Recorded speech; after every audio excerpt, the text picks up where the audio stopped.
Welcome to Around the Weird. Here's your host, the museum curator of the strange and unusual, Mr. Nothing. Thank you, mysterious voice, and welcome back to Around the Weird, a booktube channel where I talk about all the unusual and out of the ordinary literature that I have found in my travels. Today it is Short Story Tuesday, so I wanted to talk about an excellent short story collection that I read recently. I picked it up from the library. Don't forget to patronize your local libraries. They always have cool and interesting things for you to read. Today I wanted to talk about a short story about love and getting over a breakup, which can be unusual at times. I'm stretching the definition of unusual there, but I am referring to This War Called Love, which is from the collection This War Called Love. So it's the titular ultimate story by Alejandro Murguia, and this was published in 2002. For those who don't know, Alejandro Murguia is a poet, writer, Mexican-American from California. So near where I'm living, probably, because he teaches over in San Francisco. But he's mainly known for poetry. He has published a few books like this. Although it's very clear now that I know that fact about him, that this is a very poetical collection, highlighting love and the ideas of love. And even though it's written out in short story format, it still captures the poetry of love. He teaches in California, presumably, although that was probably years ago that was written. Don't know too much else about him, other than the fact that I would love to see him write a more longer format story. But I don't think he has much published in that regard, since he is a poet. But if anyone knows of his books, if anyone's familiar with that, comment below. I would love to hear about that and possibly read some more of his work in the future. I might just end up reading one of his poems on Poetry Thursday. That would be pretty great too. So without further ado, let's talk about This War Called Love. I will summarize it, do a bit of an analysis, and we will move on from there. So This War Called Love focuses on an unnamed narrator. I don't think many of these stories have narrators in this entire collection, or they don't have names of their narrators. It's told, in this particular story, is told in the second person perspective, which I don't see that often. But the narrator in this story, or the person that it's about, is in love with a woman named Lupita. She is a singer on the rise, doing pretty well in Mexico, but it's clear that she is on a path towards international stardom. And at this point in the story, we begin to see some differences form, where the narrator doesn't feel that comfortable in her concerts and whatnot. When she's hobnobbing with the rich and famous, the narrator, he comes from a lowly place, or he's a welder, so he does well, but he it's clear there's an estrangement going on with her rise to the top. And indeed, after one of their times having sex, and before she leaves to go to America, he ends up discovering a note from Razor, who is another singer like her, and who the narrator figures out they must be in some sort of relationship. And so a breakup occurs, although I don't think it's an actual breakup. I think it might just be her leaving and never coming back. There's also a depression that happens with the narrator, who is massively in love with this woman, but begins to feel really sad that she's never coming back and he's never going to see her. And he just spends time with countless other women, but nothing feels quite the same because there's no one quite like Lupita. And he turns to the Virgin Mary to pray, and beg for, any crumb of Lupita, to see her at all again. But when that begins to happen, he realizes that he can't rely on prayer alone, and he can't rely on the Virgin Mary at all. So he has to try to make this happen himself, which it doesn't. And as a result of this, he begins having more thoughts of suicide, even contemplating taking a shotgun and blowing his head off, because he doesn't want to be around anymore. And the pain is growing to be too much for him. But he ends up getting a package of rattlesnake meat from one of his friends across the border. And I think that's like a moment where he's like, I have to stay here and be in this. I guess it's knowing that you have someone to support you. And at this point, he begins returning back to work, and it seems like his boss understands, what happened with him, understanding that love can do that kind of thing to you, and it seems like he's able to keep his job in that regard. And things seem to be going better for the narrator, or the story person that the story is about. But then he hears Lupita's album that apparently has gone on to have worldwide fame and international acclaim, and he falls into that depressive funk again, turning to the Virgin Mary again, or something like that.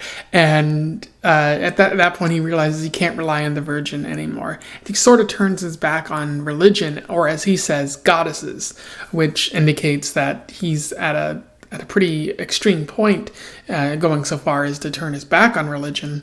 And eventually, over time, the story notes that he has made peace with himself about this relationship. He's kind of forgotten about her, and he doesn't have extreme emotions when he's thinking about Lupita anymore. So much so that he comes to think, I don't even like that style of music. I like a different style entirely.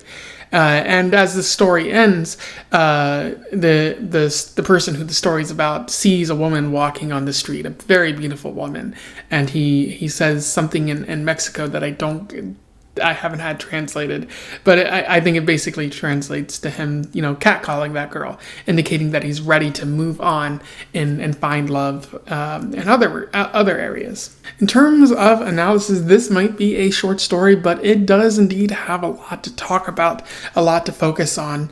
Alejandro Murguia did a wonderful job of writing this story, and really in this entire collection of capturing different aspects of love that might not be the most healthiest types of love, the effects of a breakup, losing that love, and other forms of love that you'll find in this book. I'm going to recommend that you check this out as I end this video. But one aspect of love that I think he talks about in this story is love falling apart. So the narrator and or the person that the story is about and Lupita are growing apart. They don't seem to have much in common. Maybe they never had much in common, but they just found common ground as Lupita was trying to find her way in the world of music. And it's interesting that this is where the story starts, and implying that there was maybe a more stronger relationship in the past. But as Lupita begins to find her way again in the world of music, she's surrounding herself by different people, finding people that she might have more in common with, and that's not good for the narrator in this story. It's he's in love with this woman, but he sees her growing away, having dreams about losing her, and it's clear this isn't going to end well, but you're trying to hold on for whatever you can, for however as long as you can. They're walking different paths in life, and it's not easy to see that person leaving who you once had a strong connection with, even if it's romantic, if it's a friendship that you see growing apart. That can't be easy either. And so for the narrator in the story, he's experiencing a lot of pain, and Alejandro is doing a really good job of capturing the act of losing someone and the pain that comes with knowing that they're going to be gone soon. And he builds upon this by talking about the psychological torment of heartbreak. So wanting more of Lupita after she's gone, sort of realizing that you can have sex her, romance anyone after she's gone, but there's going to be no one quite like the love that you had with Lupita. Like, when Lupita was one of a kind. And in some ways, maybe, like, he propped her up on this high pedestal because he talks about the Virgin Mary and worshiping that and goddesses. And it's like he's put Lupita on a path or like on a pedestal, like proclaim her greatness. And so when she's gone, he doesn't have that person to worship anymore. So it's like he's lost religion in one sort of way, when he'll lose religion in another sort of way too. And maybe that's what helps him move toward a path of healing, at least psychologically and emotionally, is he gets rid of that need for that religious love that you might experience when you're young. And he's also asking questions like, what went wrong? What could I have done differently? How could I have captured that? And I feel like that's a good job of Alejandro's part, is like, when you lose that love, you're asking questions of like, what could I have done differently? How can I prove myself? Even though, answering those questions probably won't bring you happiness in the end, because you can't change how you did things. You're only going to run through the tape and see everything that you did wrong. And prayer is a big part of this too, because he's praying for Lupita to come back. But when he realizes that that's not working, again, relating to putting her on the pedestal, he sort of turns his back on that. There's a good quote that I would like to read to you from this. "Through all your lonely nights, the Guadalupe medallion will burn on your chest like mustard gas in the trenches of your insomnia. You'll kiss it, pray to it, beg the Virgin for a word from Lupita. One terrible night, in a moment of religious weakness, you'll even promise a pilgrimage to the Tepeyac. Promise you'll cross the plaza on your knees if Lupita comes back, but all you'll hear is the wind in the street, and the loneliness will clamp on you, a steel trap on a desperate coyote." And right there you get at the what he's going through with prayer, sort of losing his religion, begging, saying you'll do anything, even do a pilgrimage, like something, the most holiness of holy things to do. And all you're hearing is nothing. And it would make anyone turn their back on religion. If you're at a very low point and you turn to God, your only option left, and you don't hear anything, it's going to make you feel less religious in a way. But it also shows in the story how, like, for the psychological torment, like, progress getting out of that is not linear. Like, the narrator, like, gets over their suicide, feelings of suicide, and they go back to work, and things seem to be going good, but then they hear the album, and, like, it's all over again. Like, all the pain comes back, and they turn to religion, and then realize that that's not working out for them, and turn their back even more. So, like, even though things do get better, like, in love, it's not always so progressive. Like, it's not always so linear. Like, sometimes it doubles back and you're feeling just as worse as before. That happens a lot with heartbreak and sadness and losing someone that you love. Even if it's not death, they're still out of your life. So I do love how Alejandro gets at that. Like, it feels like the way he writes about it, he's experienced quite a bit of that. And I've been through that part of longing for someone before, of being romantically tied to someone, and when it doesn't work out, like that feeling of wanting more and like pining over someone. And so I really felt like I saw myself in this story, or understand like the sentiment attached to it. So like great for Alejandro there. Another excellent aspect of the story is the second person style. It's very unusual. The story is written like, you did this will happen to you, something like this. And I feel like it really works because it comes off as either prophetic, like when you enter like a relationship, you have a vision of the future and these things are going to happen to you. And then the question is, do you still engage in that relationship knowing that that's going to happen to you? Because you will feel the extreme of love and how great it could be, but you'll also feel the extreme of heartbreak and how just utterly destroying that can be. But it could also be sort of nostalgic. The narrator, like at the end of the story, like maybe when they're in a successful relationship, they're thinking about the past or something like that, and they think about like all the good things and all the bad things that happened in a past relationship. Maybe giving advice to someone down the road, like, this might happen to you. This also might happen to you. And I guess that you could also think that that might be prophetic in a way, because you know that if you enter into a new relationship, these things are some of the things that you might feel. And again, the question is, do you enter into a new relationship having known that it could end pretty poorly, like a past relationship? Do you take a chance on love?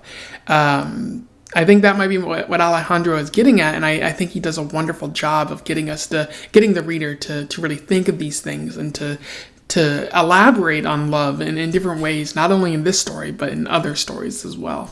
Anyway, so those are my thoughts on This War Called Love by Alejandro Murguia, a pretty wonderful short story. One that, as I started reading it, I didn't have that strong opinion of, but as I got to the end, I think it might be one of the better short stories that I've read for this channel. Just his writing ability and I do think it's important to note that he is a poet. So like capturing that poetic aspect of love and still making this able to work as a short story is fantastic. So I do recommend that you go seek this out. Whether you check it out at the local library or you buy it, it's definitely one of the better short stories that I think you'll read out there. If you read this before, or you simply want to comment on something I've said here, do so below. Let's have a conversation about This War Called Love. Otherwise, don't forget to like, share, and subscribe so that more people can find out about this person and this story. It'd be pretty good if more people did know about him. And until then, I wish you the best of luck in your weird and heartbroken travels. Farewell.